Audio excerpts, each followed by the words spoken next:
It's my great pleasure here today to introduce the talk of Dr. Florian Kuehn, who is an assistant professor and senior researcher at Hamburg's Helmut Schmidt University. He's on research leave, however, right now, and is spending that time at Queen's University. And what's the center at Queen's that you're at? QCIR. Okay, QCIR, which stands for what again? Okay, Center for International Relations, that works. I should know that. So now he's one of many German specialists working on Afghanistan. Germany is a real center of gravity for work on Afghanistan. In fact, that's when I started working on Afghanistan, when I was living and working in Germany at a think tank in Bonn. So we're really fortunate to have you here today across the Atlantic here to share your impressive knowledge on Afghanistan. And it is impressive. Florian's been working on Afghanistan since 2002. He's done extensive field work in the country.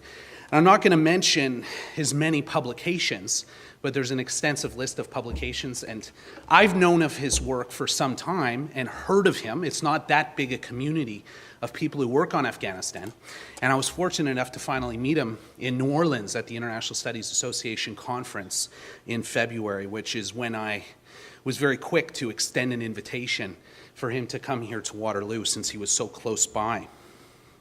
I should say that also that he obtained his PhD in 2009. I think this talk is partially based on that PhD, which was titled Security and Development in World Society, Liberal Paradigm and State Building in Afghanistan. So if you join me in giving a warm round of applause to welcome Florian to the stage here to give us his talk. Thank you.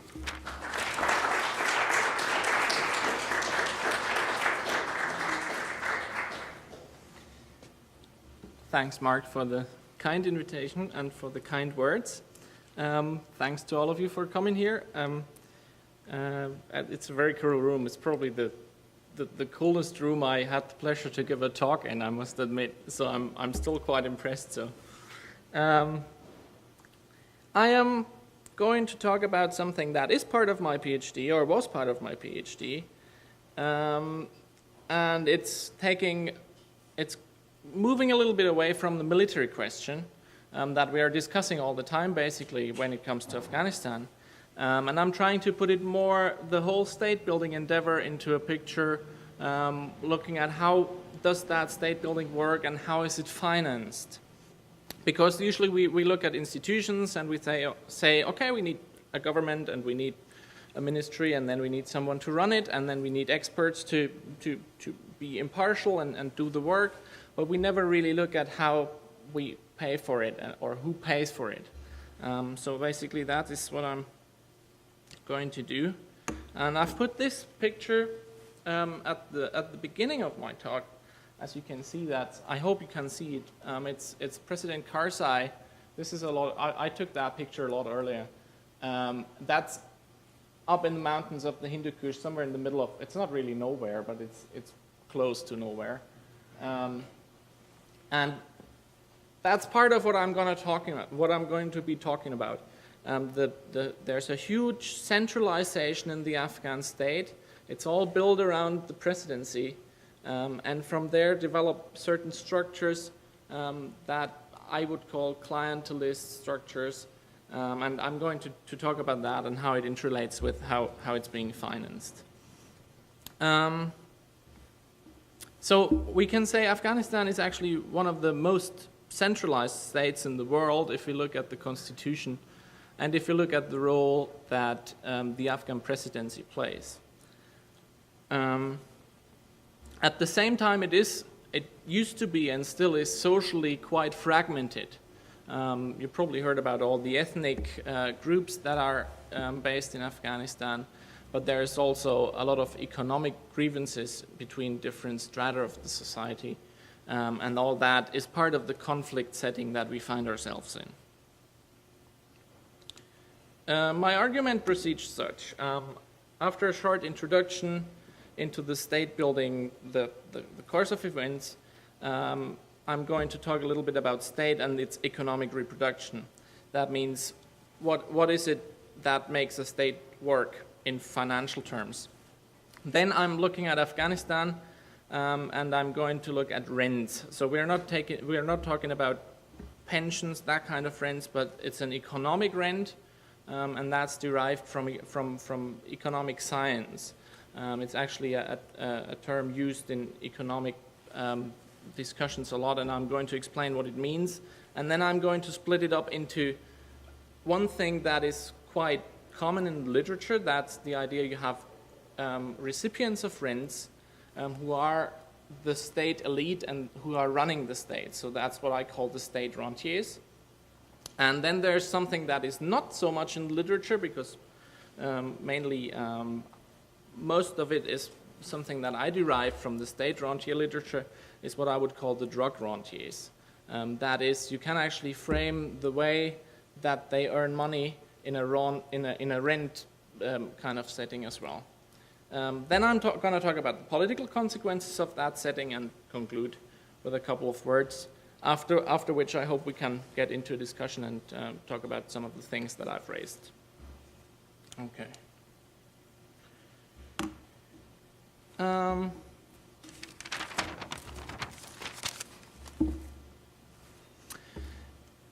I'm arguing that after 9/11, as you all know, the legitimacy for intervention in Afghanistan was quite huge. Most people understood that there was a security problem related to Al-Qaeda's terrorists and that it was important to do something about it in international security terms. So the intervention in Afghanistan was highly supported, broadly supported internationally, and we had all these international gatherings about how to proceed there. The United Nations Security Council resolution was adopted unanimously, and the course of events actually run that the US supported the Northern Alliance, which was fighting the Taliban for a couple of years, but they were retreating and they were only holding a very small fragment of the country at that time because the Taliban had actually controlled most of it. So what was happening was there was air support for the Northern Alliance, but the fighting on the ground was done by local militias. And at the time, there was a feeling that this was the new kind of warfare the Western states would be doing, because they would have local allies who would do the fighting and sorting out, and they would be backed up by superior military force. And that's what's called the light military footprint, because the military itself would not be really big in the country. It wouldn't be an invasion, there wouldn't be many ground troops and all that. So that's what the plan was. At the same time, this was matched by the light footprint concerning the civilian component of the intervention, which was what the United Nations run and several state agencies and, of course, non-governmental organizations who were in the country. And the idea was to have a very light footprint, as Lakhdar Brahimi, who was the UN special representative at that time, put it, meaning that it was only some people, some foreigners in the country leading the process and showing the direction, but the process itself would be, they were not supposed to lead the process, sorry about that. They were supposed to show the way, but it was actually meant to be led by Afghans. The political agreement that led to the state building was the Petersburg process, because it was agreed upon in Germany, near Bonn, where Mike was working. See, there you go. So you probably know a lot more about that than I do. The Petersburg process was an agreement between several groups, exiled groups, Afghan groups, and it was kind of a roadmap which said we are going to do a lawyer jirga to agree on how to proceed from there, and to legitimize the interim presidency. Then we're going to have a lawyer jirga that's adopting a constitution. After the constitution, we'll have elections, and that means we have a state. And that's basically what happened. But one of the big problems about that was it wasn't really a peace treaty, because a peace treaty would include all sides of the war and of the conflict. But in that case, it was basically a winner's contract, because first of all, it wasn't really clear if everyone was included. What is for sure is that the Taliban weren't included, who turned out to be the biggest opponent to the whole state-building endeavor.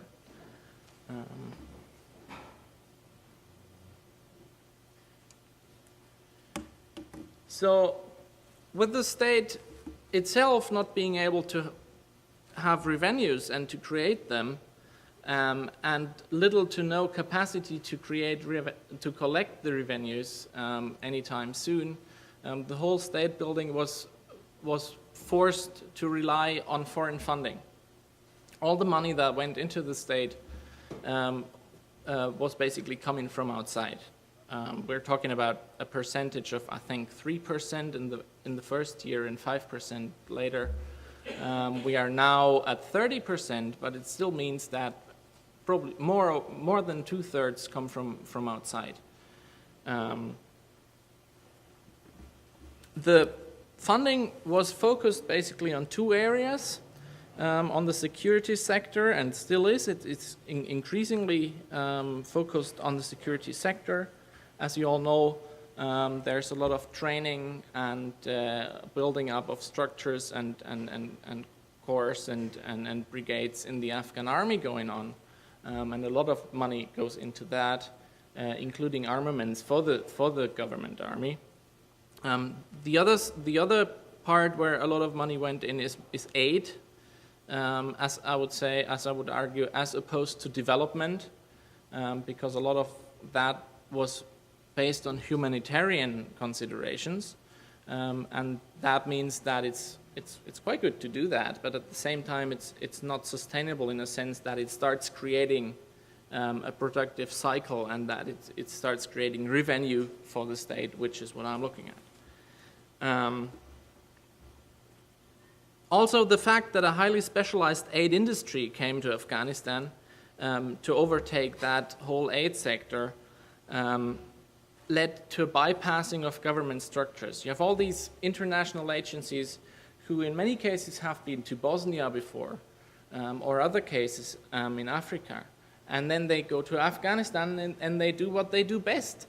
But they don't really know if that is the best for the circumstances they're actually in. So you don't really know if what's good for Bosnia is good for Afghanistan later on. At the same time, they didn't want to interfere with the state, or they didn't want to be interfered with by the state. So a lot of the funds that went into bypass the Afghan government structures, which, as you can imagine, doesn't really empower the government structures, because it's actually not part of the whole reconstruction, or rather construction business. The reason for that, given to me in many talks to NGO people and international organizations people, is that they say that the Afghan government is simply lacking the capacity to steer and to validly influence and plan. Later on, after a couple of years, corruption and mismanagement was being named as the biggest hindrances, because, as we probably all read in the papers, corruption is one of the big issues now we're talking about in Afghanistan. I'm coming back to the corruption issue later on, because it's connected to the Rentier state theme.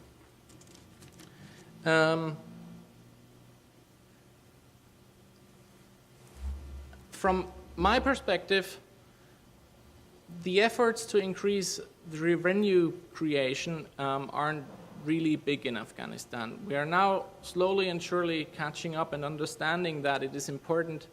The political economic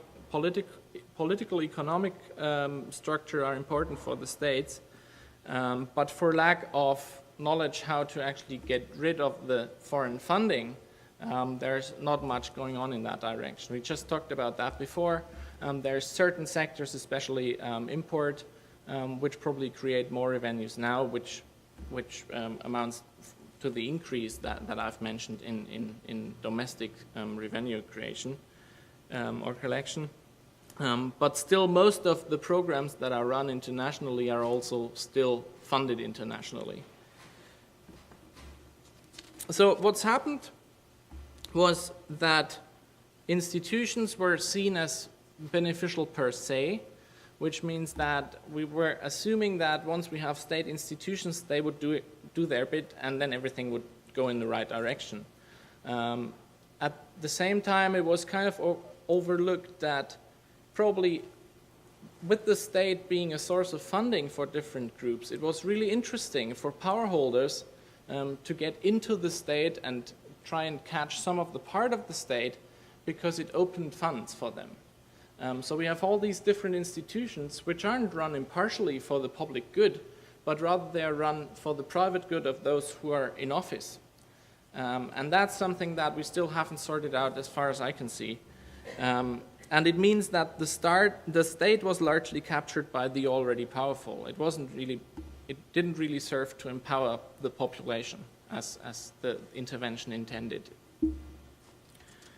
Also, the capacity to collect money, mainly, is still with local power holders. One of the big examples a couple of years back was Ismail Khan in Herat, who failed to turn the bigger share of the money that he collected from the trade with Iran to the Karzai government, and they actually removed him from the post of governor of Herat. But as the social structures are, they replaced him with someone else, but in fact he's still the most powerful man in Herat province, and he's basically running it as far as I can see. At the same time, to kind of calm him down, they got him into government, so now he's minister in the government as well. So that's not really getting rid of him, and I don't really know of any other incidents of that scale that someone was really removed by the central government. Do you know of any more? It's probably the only one, and after that it never worked like that. So, okay. So what I'm arguing is that there's a lot of bargaining going around between the central government and the local power holders, because on the one hand, the central government is actually entitled to all the collections that they make, but at the same time, the guys who actually collect it have a lot of bargaining power vis-a-vis the government. So still, we are talking about quite a small share of what the state actually gets, but that basically leads to what I've put here as to see the state as a contested space, because the state is not a unitary actor where you have everybody knows the direction it's going, but there's a lot of power meddling going on within the state structures itself. So we have to be aware that it's not a single unity that we are talking about.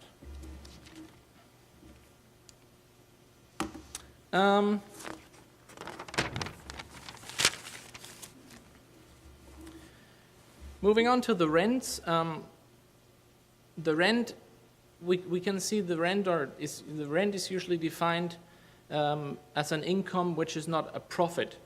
The profit stems from a circle of investment and production and reinvestment.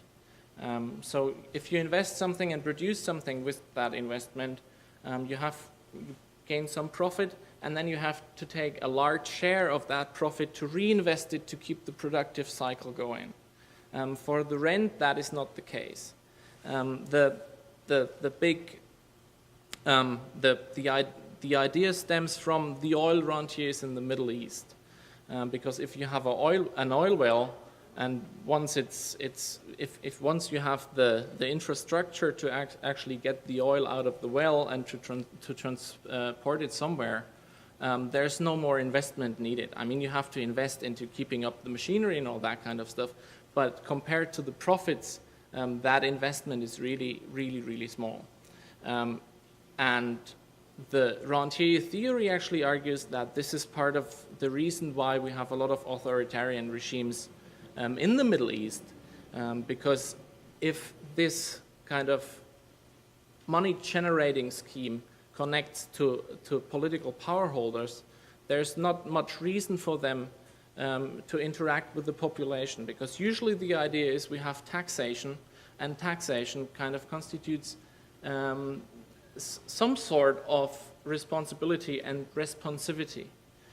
Because if you as the taxpayer say, I'm not convinced of what the government does, the government has a big problem. Probably not not you, but probably you and some more people. So if there's a big majority or a huge group within a state that's actually voicing dissent, then the taxes are quite a good instrument to influence the state. Okay. We can actually distinguish between three types of rents. The first that I explained regarding the oil rentiers is the economic rent, obviously, because you have a good, it's scarce, it's traded internationally, and so you have external money flowing in. It could be an oil rent, it could be a diamond rent, it could be some precious woods, all that kind of stuff that is scarce and cannot be produced somewhere else. At the same time, what we are going to talk about quite a bit right now is the political rent, that is rents that are being paid for political reasons. The obvious historical case is the Palestinian PLO, because many of the Arab states actually took a share of their oil rent to pay it to the Palestinians, because they kind of felt guilty, and they were the Arab brothers. They meant to help, so that's probably where that comes from. And at the same time, the Palestinian case was interesting for the third kind of category, that is the migration rents. If you have a lot of people working in a different country and they earn enough money to save some, they send back a lot of that. And we have that in Africa a lot, we have that in Afghanistan, obviously. Why it is not important, it is important economically, it's not that important politically because it's spread out to different people. It's spread out widely, and that's the difference to the political rent, because the political rent can actually be monopolized by an elite. And that's what makes it politically significant, because it kind of focuses the power in the hands of a couple of people. Right. The idea of, if you have a group that monopolized the rent, the rent recipients, they develop an interest to stabilize the rent flow. For obvious reasons, they need to make sure that they are there tomorrow and the day after tomorrow. So they want to have good relations with those giving them the money, with the donors. And that's something that we can observe in Afghanistan, because we have this affluent, Western trained, English-speaking community interacting with the international community a lot, and they kind of cut off many of the communication channels with the normal population, so to speak. As you can see, I've put down some numbers. It's always really hard to measure that, because we don't really know. We don't have a lot of solid accounting, and then it depends how you count. But we had about 15% of domestic revenue.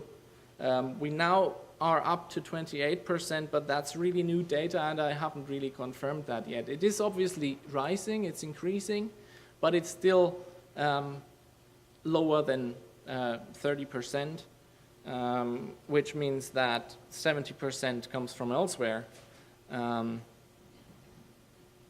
And the Rentier discussion in literature actually says that there's a lot of arguing going on, when is it a Rentier state, but the highest number is about 40%. So if we're at 70% in Afghanistan, we are well beyond that. So it's definitely a state that lives off the rent that's coming in. The influence, interestingly, and counterintuitively, actually, is that the influence by the states who provide the funds is really limited.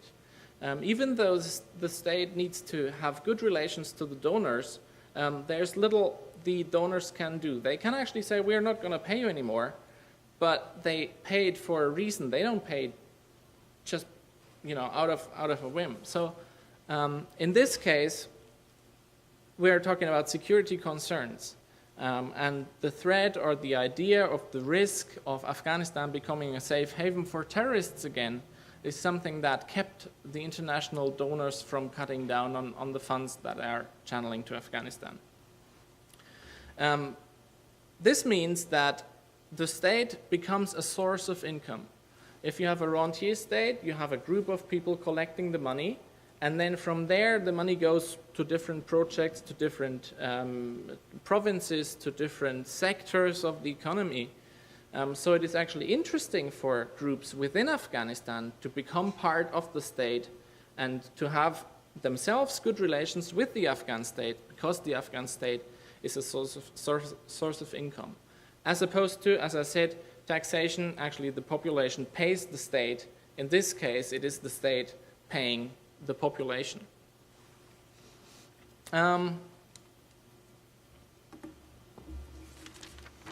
Now, what's happening is, in Afghanistan, we have seen, as I said, probably we see the most centralized state in the world.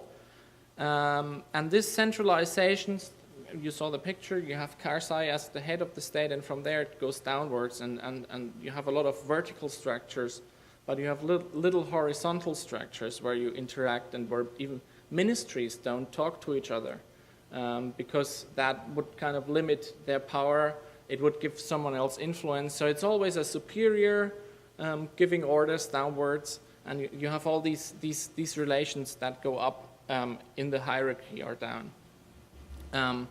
This centralization fosters a clientelist network, and we can see that in the Afghan constitution and also in the Afghan practice, that Karzai as the president it's not a problem of the person of Karzai, because any president would have to do it in that constitution.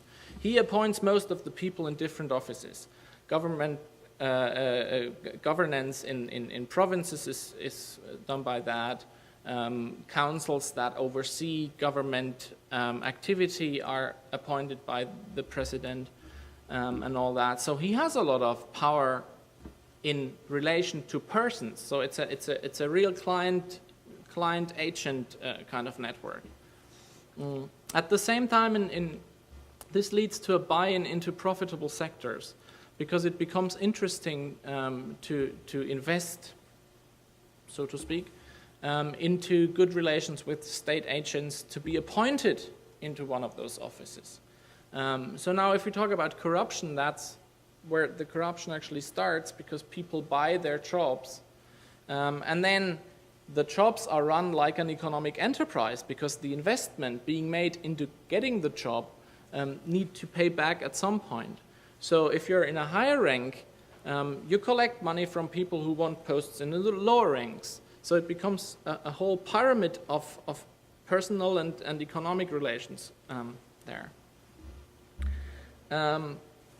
Now, some economists argue that this kind of corruption, or even the corruption on the streets when police officers collect money from people they stop on the streets, that you could look at this as a form of taxation, actually, because it's state authority that enables it, and you have state people working for the state collecting it, even though they're not pooling it in some kind of budget, but they're collecting it for themselves. So there's a discussion going on like that as well, around that as well. But the problem which I want to point out is that even though it's a kind of taxation, what is important is that it doesn't constitute any kind of responsibility or responsivity, because the state doesn't respond to the needs of the population. In many cases, the state agencies in Kabul don't even know what people want, and they have no institutionalized channels to find out. Obviously, the state is not, and that's part of our Western political constitutions. The state, in our thinking, ought not to be involved in production and in any kind of state enterprise. So the state's role as an actor in development is pretty limited. Now, if we move away from the state and look at the drugs, we're talking about opium in the case of Afghanistan, we can see that it's actually a few families who are gaining the most in this regard.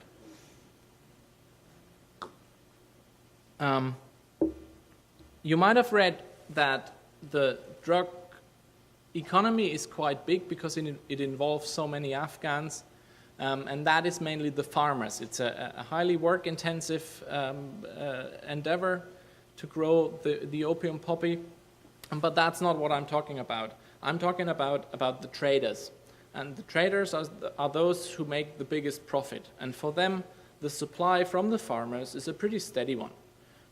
There's shifts in provinces. There's some provinces where there's poppy grown in one year but not in another. But still, on the whole, the production is quite stable. You have a group, and my information is from people working in UNODC that it's about 20 to 30 families who control it basically, and those are the ones who gain the most and who have the biggest rent. And collect it. And they're cooperating with the Western intervention because they're powerful and they're running militias at the same time. And especially the US, but also others, cooperate with the local power holders. So it's actually it's really hard to make a clear distinction between what is opium economy and what is real and licit economy. Coming to that later on. But at the same time, they're cooperating with the government wherever they think it's feasible for their profits, and they're at the same time cooperating with the Taliban if they think it's feasible. So it's not really clear who's helping whom, and if there's a clear political pattern from that. Obviously, when I say Taliban, that includes a whole range of different violent groups and different militias of different ideological background. It's not, again, just like the state, it's a contested space. Taliban is quite contested in themselves too. So my argument is that the Taliban profits from the opium economy are quite overrated. It's not that the Taliban get the main share of their funding from the opium economy. And I think as far as I can see, we're moving away from eradication because it's being seen as part of the bigger governance problem rather than something that could be solved in itself and everything else derives from that. What we can see is that there's little reinvestment for the trading family, so that's how it constitutes a rent. There's not much reinvestment that needs to be done. And what I failed to mention is that a lot of the money that usually collecting a rent, the money as it doesn't need reinvestment is there for consumption. It's free. It can be freely spent for different things. So in the case of the drug economy, a lot of the money goes to the United Arab Emirates or Switzerland or whatever. But at the same time, a part of it is used to to invest in productive sectors, to invest, for example, in import-export businesses, but also, as I mentioned before, to buy into government posts. So we can see a gradual entanglement between the drug economy and the state. So some people argue that it's a developing narco state. I don't really see that because that means that the state is mainly run in the interest and by the drug economy. I can't really see that in Afghanistan yet, but there's obviously some interaction of those spheres. Now, if we look at the political consequences, as I mentioned, the rent lowers the political contact to the population. Where are we? The powerful, well-organized, or urban classes, urban strata of the population who are close to the state are quite able to tap into those state funds. But that means you have to have some kind of political organization to be able to do that. At the same time, it means the further away you are geographically or politically, the less able you are to actually get into contact with the government people and get close to the funding. So there's quite a distinction between one strata of the population able and affluent and in a position to get into that kind of rent generating scheme, and others who are geographically distant, who are unable to mobilize politically, to group and gather, or who have little violent potential. Obviously, violent potential, as we can see with all the warlords who are part of the government, is quite a good incentive to become part of the government funding scheme. As I mentioned, the security concerns on the Western side are being used for pressuring for more funds. I don't know if you share that experience, but my experience is that if you speak to people in Kabul, they will always tell you, we need more funds, otherwise you'll have terrorists in your country again. And it's odd how often this is repeated. And I came to believe that it must be part of some kind of rent-generating theme. The whole narrative about the terrorist threat becomes an instrument to make sure that rent is flowing in the future too. So I'm not saying that this is, consciously in that direction, but the whole rent structure actually fosters it. We have this this relates to a de facto privatization of the state by a small clique, a small elite, which is able to immunize from external influence, which means the donors. At the same time, it is immunizing itself from below and from above. So the above is the donors from outside, and the public and population and economic entrepreneurs in a real productive cycle are not able to get funds and support from the state because the funds are rather used for dealing with people one knows and people who are part of the clientelist network. That in fact leads to a depoliticization of politics. Because it's all about economic relations and less about what is being done politically. There's no, I wouldn't say no, but there's little exchange about what the money could be used for.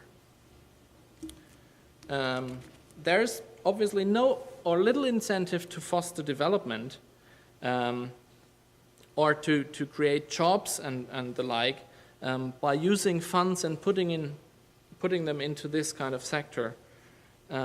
Because, as I said, the empowered strata could become politically influential and, because you have certain groups that the funds are used for better to make sure to stay in power, but at the same time, from a Rentier group, it is problematic if a newly economically empowered group starts to reclaim influence. If they say, okay, now we're earning money and we want to share in the state, that's probably breaking up the running elite, and that's what they try to not allow. We were just talking about that too. The focus on the security sector lacks any sustainability because we're building up with external funds a big army, we are building up a big police sector, and now if NATO and the Western donors just withdraw after a couple of years because domestic political support doesn't allow for that amount of spending in Afghanistan, facing an economic crisis in the Western countries, for example, then who's going to pay for it? You have a whole sector of a lot of people, and they want to feed their families, and they probably build a house or whatever they do with the money, and then they run out of funds. So what is it they're going to do? They do what they do best, and that's, in military terms, that's somewhere in the violent sector. And at the same time, the Afghan history provides a couple of examples where a lowering of the rent actually led to more and violent competition for the rent, for the funds that are there. And that's something that I want to bring your attention to, because that's a dangerous ground we are moving on just now. And as it looks with a draining out involvement in Afghanistan, probably we are creating unsustainable structures which might lead to violent eruptions later on. My conclusion is that the Western Rentier state building is counterproductive regarding the intervention's aims, which was building a stable state, but it's a really dependent state just now. It's not really a stable, self-sustaining state. The structural limits is what I and a colleague of mine were just writing a book about that, and we call it Potemkin statehood. I don't know if you're familiar with Potemkin was a Russian general who built, it relates to the Crimean War, and they built huge structures which were basically facades, and there were no buildings behind the facade, and he did that to impress Katharina, the Tsar. And the thing is that Afghanistan is something close to that, because we have Afghanistan, we have a head of state, Afghanistan has a seat in the United Nations, they have ambassadors in all the Western capitals, but at the same time, the structure behind the facade in which society relates to who is governing them, that's missing. And that's one of the big problems that state building endeavors usually fail to tackle in the first place, and also if they do, they fail to establish these kind of structures because they kind of need to build from within. We have seen a change of strategy recently after Obama took office, what I termed COIN here, which is counterinsurgency in military terms. COIN is moving away from attacking the terrorists or the insurgents and moving towards protecting the population. The idea behind that is that you open some political space and allow for the political dynamics to play out without being driven by the violence that's going on all the time. At the moment, I don't really see what the political strategy is behind that and what should fill this political room that is being created. There's still a lot of meddling going on, and I don't really see which direction it's going to take. That's maybe something that we could discuss later on. The intervention, I would argue, in the first place, resulted in taking on quasi-colonial responsibilities that the Western states were reluctant to take on. By saying we have a light footprint and putting the responsibility for Western security on a new Afghan government, many of the responsibilities weren't really lived up to. And at the same time, and that's where I'm going to end, what's left and what's going to be left if the Western involvement is being downscaled, and eventually I don't really see it's a stay in Afghanistan or leave Afghanistan binary kind of decision, because there's a lot of different possibilities in between, but we have to be aware that we are part of the state structure and part of the Rentier scheme that we have in Afghanistan. Just to illustrate, it doesn't really illustrate much, just to give you an impression.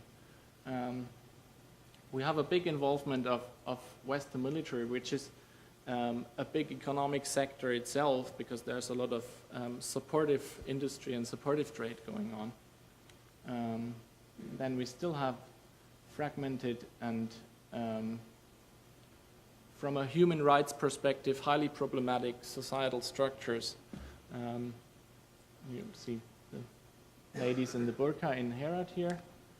Then we have a lot of large-scale trade going on, but it's not generating a lot of revenue because it's basically coping strategies rather than real production. And then we have, that's just, it's on another note actually, because sometimes part of my presentation is how overcrowded Kabul actually is. You probably experienced that as well. you're not really able to move a lot on the streets because they're quite packed, and you have all these. It was a town of about 1 million inhabitants before the Taliban, then it dropped sharply to about 500,000, and now it's up to maybe 3 million as far as I heard, but obviously nobody has real numbers, but it's quite overcrowded, and that's going to lead to another problem, which I'm not going to be talking about. That's the water problem and sewage. Okay, so now that's that, and then we are back in here, and that's me, and thanks, and I'm taking your questions. Okay, so it's great.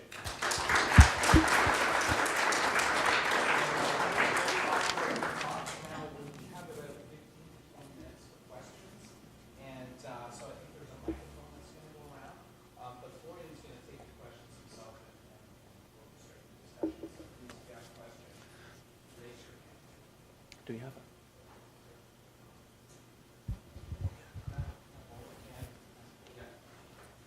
Thanks. Yeah. Thank you. It was a very interesting talk.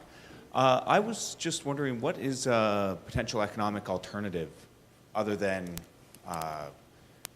foreign aid and drugs for economic growth in Afghanistan? Do you have any potential avenues that they can take on that front? I wouldn't say alternative, because alternative would mean that that Rentier scheme actually is productive, and it is not. It's not fostering development in a sense of growth. I mean, we could debate if development has to be growth, but basically that's what we're talking about. I don't have a ready-made economic plan for Afghanistan, but what I'm trying to do is to hint and show how important it is to involve the state building and connect it to the economic sector, more than the Western intervention based on its liberal thinking, where you have two distinct spheres of the political and the economic. And it's not that distinct, in fact. So my argument would be that we have to involve the state more into really state-run companies and all that kind of stuff, which generates jobs and which generates income for people. And it doesn't really help to put a lot of, we are talking about a lot about how people are happy with their lives, and if they're not, then they become terrorists. Even that is highly debatable. But it's not an aid scheme that people will make a living of, because people want to plan, they want security, they want to have a perspective of a couple of years, and that is something that can only be done by production. And my argument would be we definitely have to involve the state into that kind of productive schemes and get the state to be part of that, even though in Western countries that is kind of a no-go. We don't want state involvement in the private sector. But that's a different situation.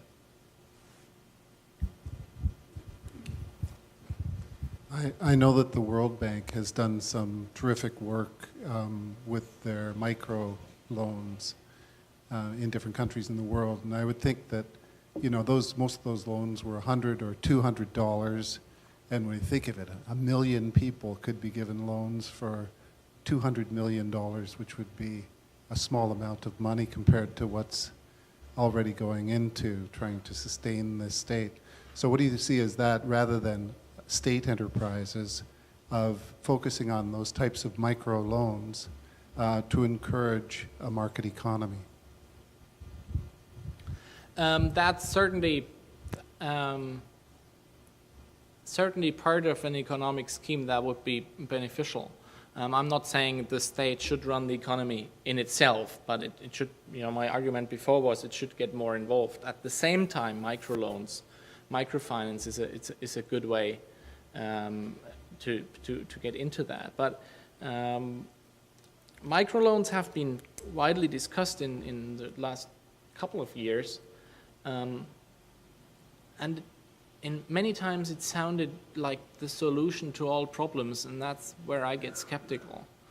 And I'm not really an expert on microloans, so I can't just recount my impression. My impression is, or from data that I read, that many private institutions now get into the business of microloans. It's not only the World Bank anymore, but it's private entrepreneurs, and I don't really know if that's a good or a bad thing.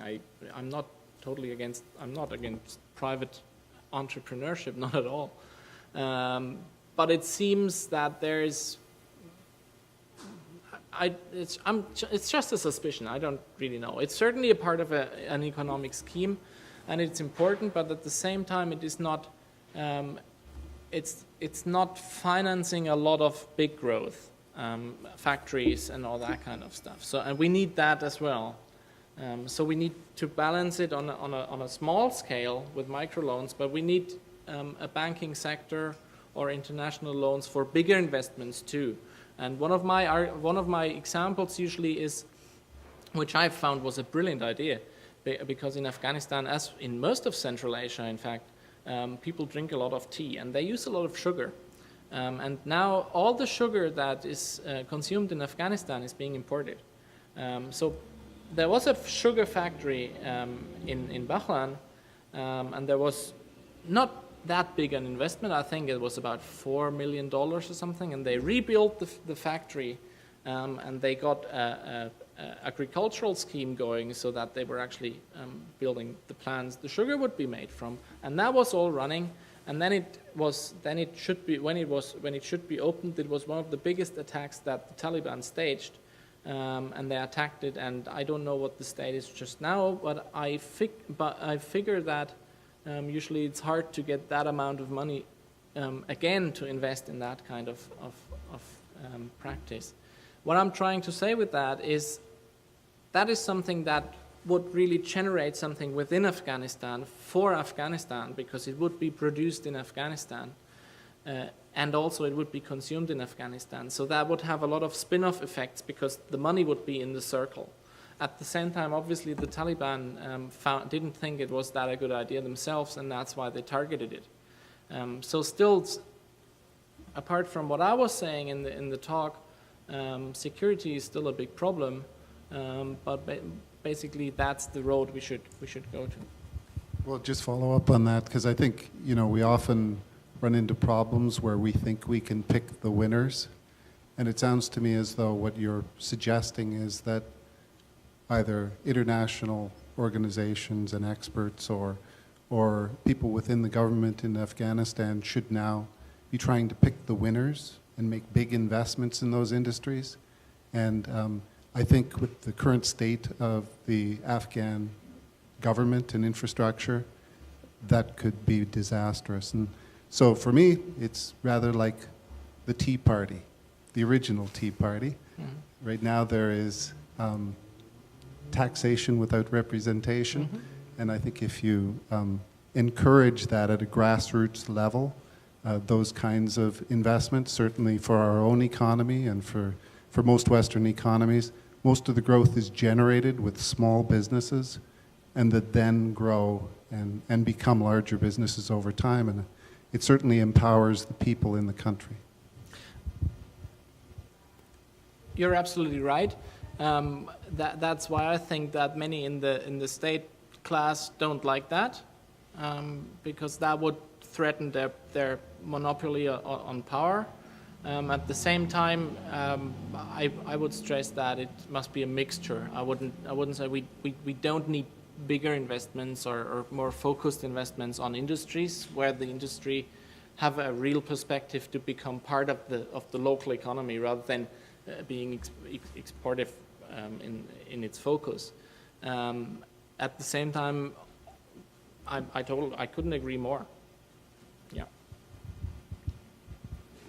I was hoping you could touch on the role of Western governments, not just through foreign aid, but also as consumers in the economy, and what the effect might be of the international withdrawal on areas like construction. I remember reading an article, I think it was in Time magazine, about the restaurant scene in Kabul, that there were hundreds of nice restaurants there because of contractors who have, sure. But what might be the effect on the economy when the withdrawal occurs? Yeah, very, very, very good, very valid point. There is a whole lot of what I would call the intervention economy. I tipped on that when I said there's a lot of supportive trade going on for the military because they're importing a lot of, and especially the trucks and the transportation economy is living of that to quite an extent. Certainly, okay, now I have to be careful. It's not Afghanistan itself that would be really hardly hit. It would be Kabul that would be changed totally, because most of what the international community does is centered in and around Kabul. There's all the offices. There's all the Afghans working in those offices. There's all the experts, and there's all where the money usually goes. So many Afghans say, if you know Kabul, you don't know Afghanistan because it's quite different, and you probably agree that there's huge differences between Kabul and now going into history always were, well, not always, but for the last couple of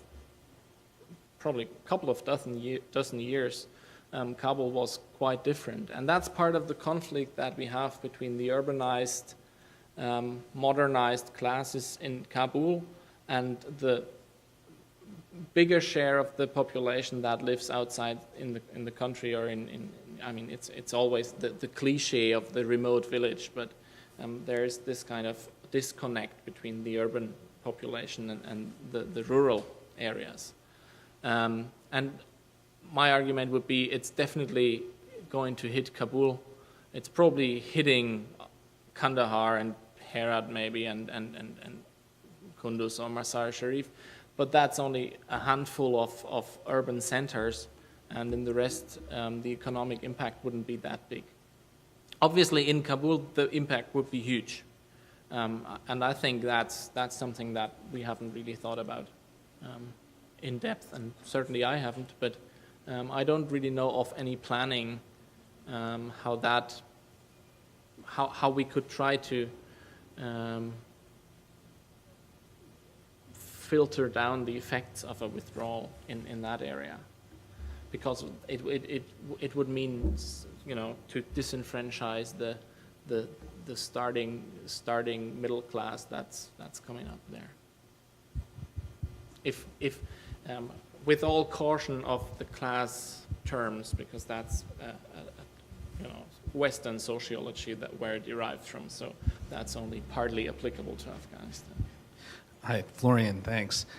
I just wanted to push you a little bit on one of your points, which was this idea of how you say getting the state more involved in the economy. Considering the inefficiency of the Afghan state, some of the corruption that we've seen in the Afghan state, what would this look like, and how would the international community go about doing this? Secondly, and related to this, one of the things many people would say has been one of the positive things about Afghanistan has been the flowering of entrepreneurship. Afghanistan has its first billion-dollar company, Roshan, which has now, I don't know, there's 4 telecommunications companies, cell phone providers. You know, you can go on to various industries. There's been private security, which has its problems, but there's been various significant growth in parts of the private sector, so which would seem to run somewhat contrary to your claim that there has to be more of a focus on state-run industries to engage the state more in some of these productive processes. So I was wondering if you could address that point. I would also say that, and this is partially a response to one of the earlier questions, which was what would be an alternative to drugs or political rents. I mean, clearly we know from Afghan history that agriculture, we know that Afghanistan is still predominantly agrarian rural society. We know that in the past, Afghanistan was a net exporter of dried fruits and fruits to its neighbors. One of the main problems right now is that it doesn't have a good access to the Indian market because the Pakistanis won't allow transit trade.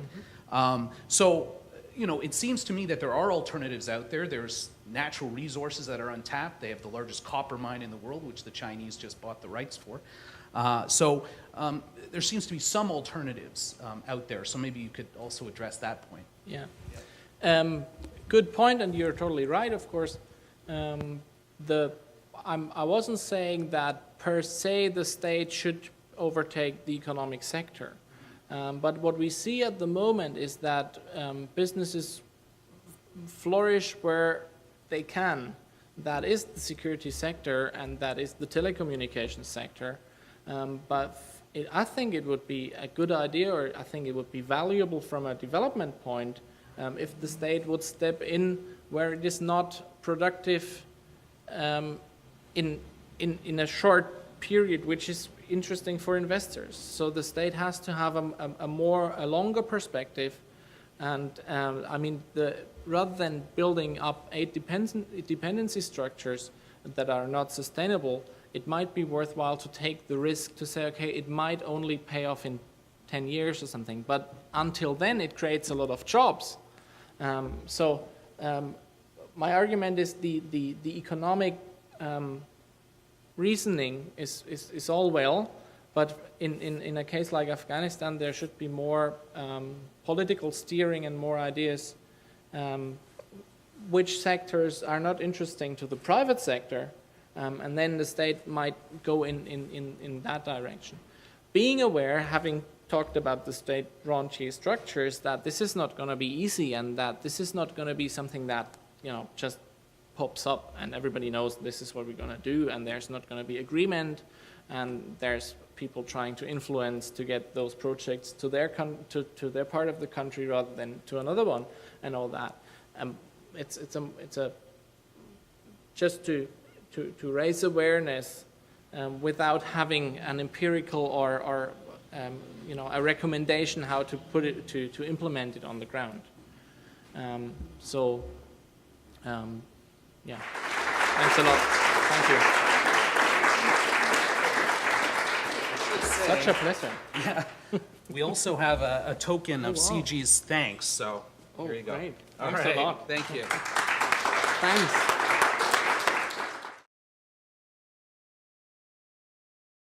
That is what I'm going to do, and I've put this picture at the beginning of my talk. As you can see that, I hope you can see it. It's President Karzai. This is a lot. I took that picture a lot earlier. That's up in the mountains of the Hindu Kush, somewhere in the middle of. It's not really nowhere, but it's close to nowhere. And that's part of what I'm going to be talking about. There's a huge centralization in the Afghan state. It's all built around the presidency, and from there develop certain structures that I would call clientelist structures, and I'm going to talk about that and how it interrelates with how it's being financed. So we can say Afghanistan is actually one of the most centralized states in the world if you look at the constitution and if you look at the role that the Afghan presidency plays. At the same time, it used to be and still is socially quite fragmented. You probably heard about all the ethnic groups that are based in Afghanistan, but there's also a lot of economic grievances between different strata of the society, and all that is part of the conflict setting that we find ourselves in. My argument proceeds such. After a short introduction into the state building,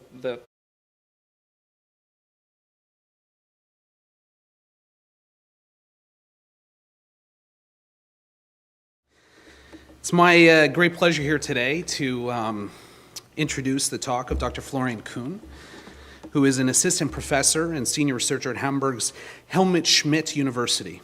He's on research leave, however, right now, and is spending that time at Queen's University. And what's the center at Queen's that you're at? Okay, QCIR, which stands for what again?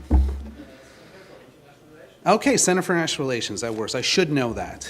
So now he's one of many German specialists working on Afghanistan. Germany is a real center of gravity for work on Afghanistan. In fact, that's when I started working on Afghanistan, when I was living and working in Germany at a think tank in Bonn. So we're really fortunate to have you here today. across the Atlantic here to share your impressive knowledge on Afghanistan. And it is impressive. Florian's been working on Afghanistan since 2002. He's done extensive field work in the country. I'm not going to mention his many publications, but there's an extensive list of publications, and I've known of his work for some time and heard of him. It's not that big a community of people who work on Afghanistan, and I was fortunate enough to finally meet him in New Orleans at the International Studies Association conference in February, which is when I was very quick to extend an invitation for him to come here to Waterloo since he was so close by. I should say that also that he obtained his PhD in 2009. I think this talk is partially based on that PhD, which was titled Security and Development in World Society, Liberal Paradigm and State Building in Afghanistan.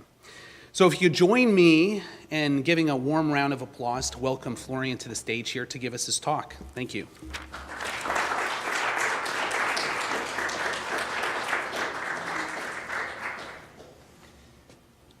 Thanks, Mark, for the kind invitation and for the kind words. Thanks to all of you for coming here.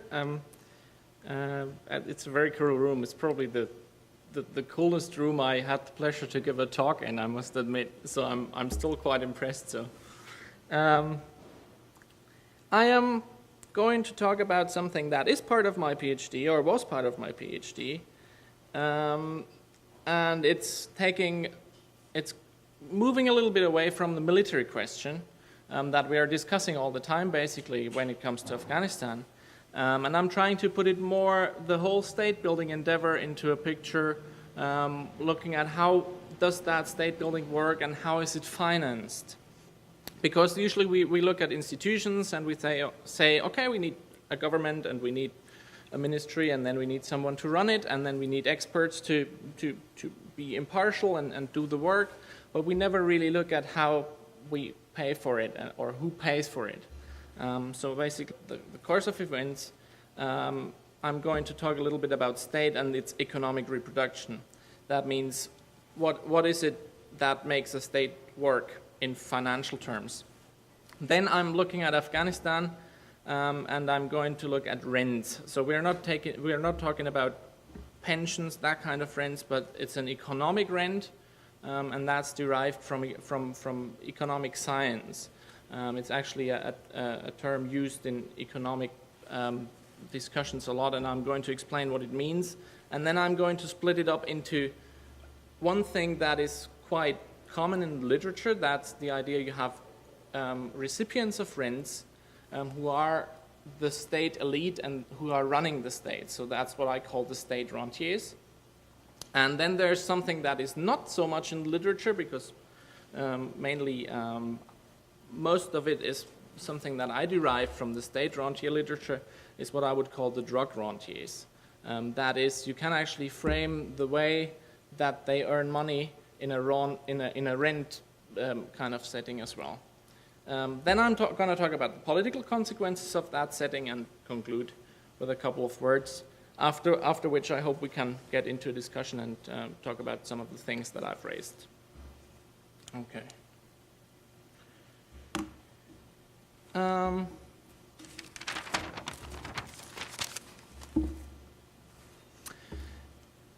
arguing that after 9/11, as you all know, the legitimacy for intervention in Afghanistan was quite huge.